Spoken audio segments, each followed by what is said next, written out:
2008년 이후 5년 내내 내리막길을 걸었던 조선 업황이 최근 들어 살아나고 있습니다.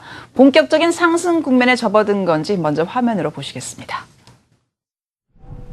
지난해 대우조선해양을 빼면 수주 목표를 채우지 못했던 조선 빅3가 올해 달라진 모습을 보이고 있습니다.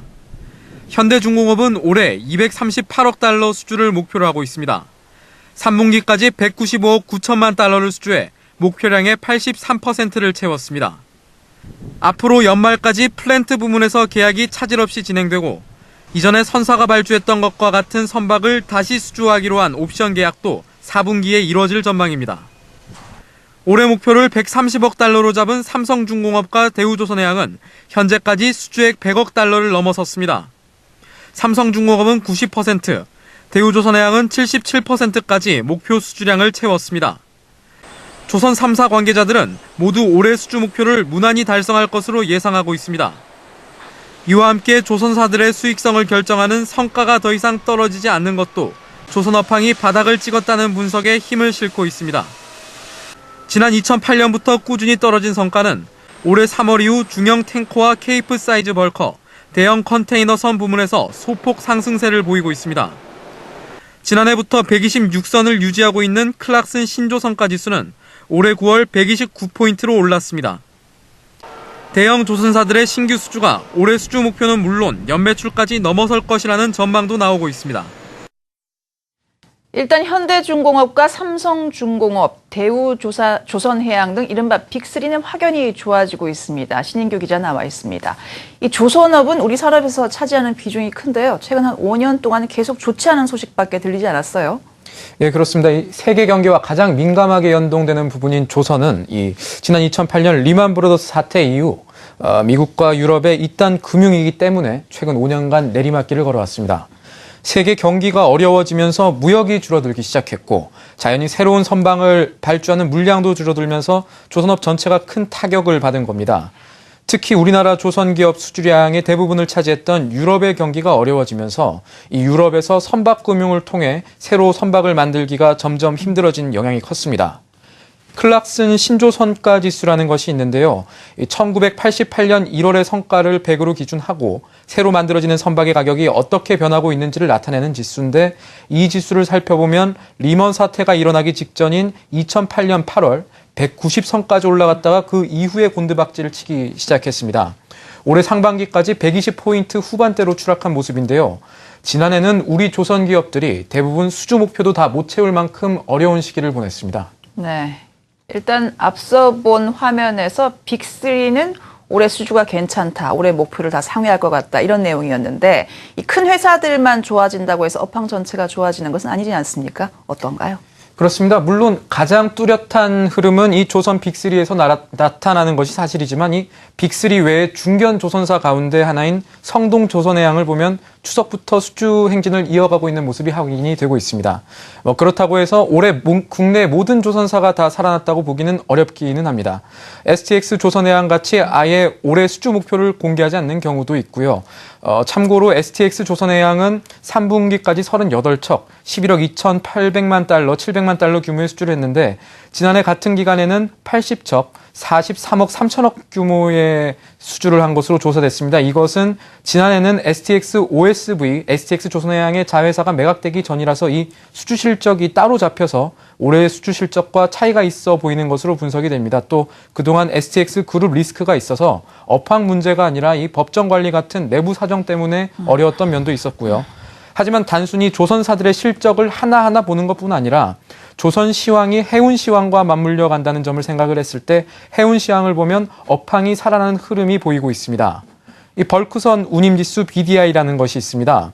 전 세계 해운의 대부분이 이 벌크선을 통해서 이루어지는데요. 이 벌크선의 운임지수가 높아지면 그만큼 물동량이 많다. 세계적으로 물동량이 늘어난다는 것은 경기가 좋아진다. 이렇게 해석할 수가 있는데 이 BDI 지수가 지난 9월 중순을 넘어가면서 2년 만에 2,000선을 돌파했습니다. 이와 관련해서 해운 시황을 분석하는 한국해양수산개발원 측의 입장을 들어보시겠습니다. 건화물선 당규운임 지표인 BDI가 9월 25일 날 2년 만에 최고치인 2100포인트를 기록을 했습니다.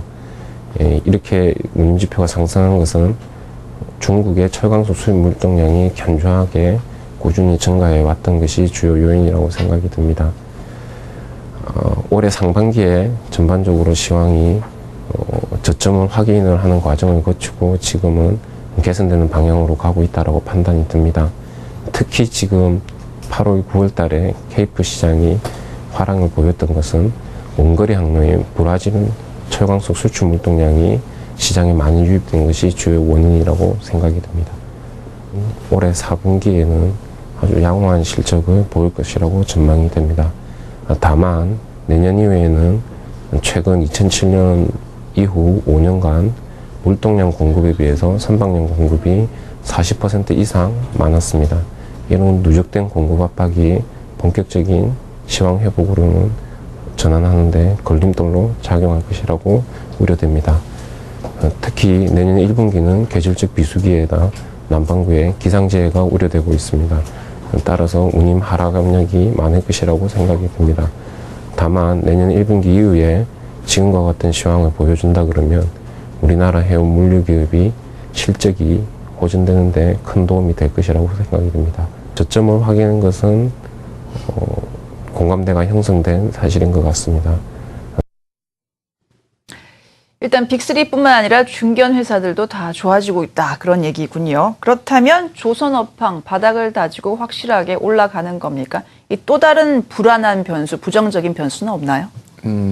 이 BDI가 전체 해운 시황을 나타내는 그런 지표는 아닙니다. 그러나 흐름 자체가 긍정적인 것을 보이고 있다. 여기까지는 이제 분명하게 공감대가 형성이 돼 있고요. 여기에 미국과 중국에서 추가적인 경제 위기가 발생할 가능성도 이제 희박한 것으로 분석이 되고 있습니다. 특히 긍정적인 면을 살펴보자면 앞으로 2015년까지 미국이 액화 천연가스, LPG 수출량을 연간 10만 톤 가량 늘릴 것으로 분석이 되는데요.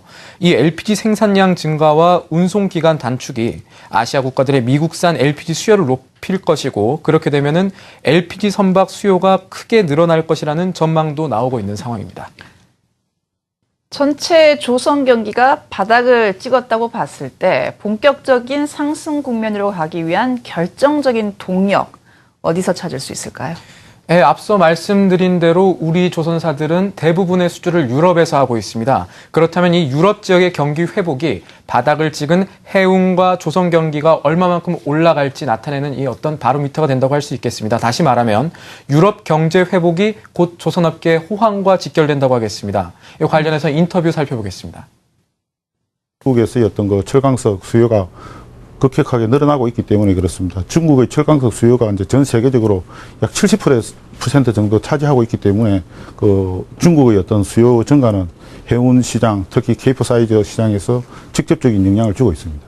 지금 현재로서는 이제 그 중국 경제의 성장에 의해서 해운이 부분적으로 이제 성장을 하고 있는 그 경기가 좋아지고 있는 이런 부분들인데 해운 산업 전체적으로 좋아지려고 한다라면은 그 세계 3대 경제권인 그 미국, 유럽 그리고 또 중국 다 같이 동시 성장을 해야 해운 전반적으로 좋아질 걸로 이렇게 생각을 합니다. 특히 이제 그 유럽에서의 재정 위기가 계속 우려가 되고 있는데 그 올해 7월, 8월 들어서 이제 좋아지는 지표들이 나타나고 있습니다. 그래서 하반기에도 이제 유럽이 계속적으로 좀 안정적으로 성장을 하고 미국도 이제 좀 견선한 성장을 한다라면은 그 해운 시장 전반적으로 좋아질 걸로 이렇게 생각이 듭니다. 제조업의 어떤 빠른 회복세가 이제 지난 7월, 8월 이렇게 나타났는데 그 구매자 관리 지수라고 하는 그런 그 지수들이 7월에 50.5, 그다음 8월에 51.7 이상으로 이렇게 나타나고 있습니다. 그래서 이런 부분들이 이제 그 유럽의 어떤 그 경제 회복세를 이렇게 보여주는 하나의 지표라고 생각을 합니다.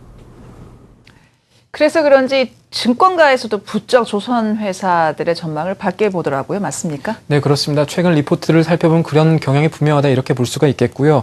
특히 어려웠던 동안에 우리 조선 빅3들의 체질이 개선됐다. 이 점에도 주목을 할 수가 있겠습니다. 올해 우리 기업들의 주요 수주 내용을 살펴보면 이 수주 중심이 단순 선박에서 해양 플랜트로 넘어간 모습을 살펴볼 수가 있습니다. 이 선박의 경우에도 환경을 오염시키지 않거나 연기가 높은 이 에코십 개발 이런 식의 노력을 계속 해오고 있습니다. 우리 조선업이 고부가 가치 제품 수주에서 얼마나 우위를 점하고 있는지는 자료를 통해서 알 수가 있는데요. 우리 조선업의 가장 강력한 라이벌은 이제 중국인데 이 수주량을 살펴보면 선박 척수는 몰라도 전체 수주 금액에서는 중국에 한 번도 뒤진 적이 없습니다. 이 대형 선박, 비싼 선박을 많이 수주를 하기 때문입니다. 이러한 점을 바탕으로 시황이 본격적으로 회복이 된다면 이 경장에서 우리 기업들이 계속해서 우위를 점할 가능성이 높다고 볼 수 있겠습니다. 네, 모처럼 좋은 소식이었습니다. 살아나고 있는 조선업황 신인규 기자였습니다. 잘 들었습니다. 길고 긴 건설업 불황의 끝에 웅진그룹이 무너졌고 건설과 조선업의 동반부진에 STX가 쓰러졌습니다. 최근 문제가 되고 있는 동양그룹도 결국 시멘트와 레미콘 등 건설 부진이 부실의 시작점이 된 것 같습니다. 장기 불황을 견디는 맷집이 필요한 시기입니다. 경제의 창 W 다음 주 이 시간 다시 뵙겠습니다. 고맙습니다.